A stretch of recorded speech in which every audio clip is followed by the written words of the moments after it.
गोटे आंब गछरे अनेक गुड़िया आंब आसे किंतु किछि जलर अभाव रे सुखिकी छोट छोट अवस्था रे कसी आंब सब झड़ी पड़ती। आउ किछि दिन पर बड़ जेतेबेले हो जाए आंब सब बेले बेले पवन झुंका बात्या वर्षा विभिन्न प्रकार झड़ तोफान द्वारा अनेक गुड़िए आंब सब खसी जाती।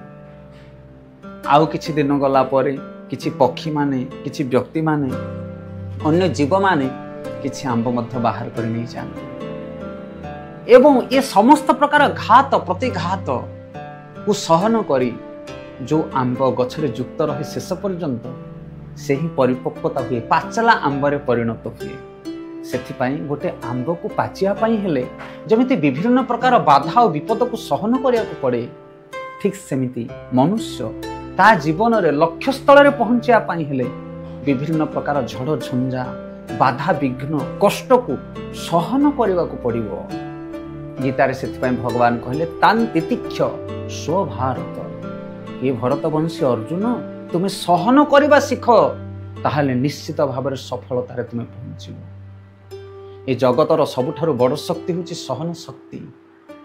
जहाँ पाखे सहन शक्ति थाए ना बहुत बड़ बड़ बलुआ लोक मान को मध्य से करायत करि पारे तारा काबू कर दिए ताको बश कर दिए जदि जनक पाखे सहन शक्ति थाए। से आम जीवन में आमे भी सहन शक्ति को धारण करने दरकार।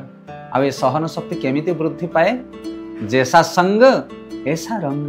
जो मानक पाखरे सहन शक्ति रही से भली व्यक्ति मानकर जदि आमे संग करवा ताहले आमर मध्य ए सहन शक्ति निश्चित भाव में वृद्धि पाइब। तेणु कहा जाए साधु संग सर्वशास्त्र कहे लबे मात्र साधु संगे सर्वसिद्ध है। सबु प्रकार सिद्धि सत्संग रे मिले।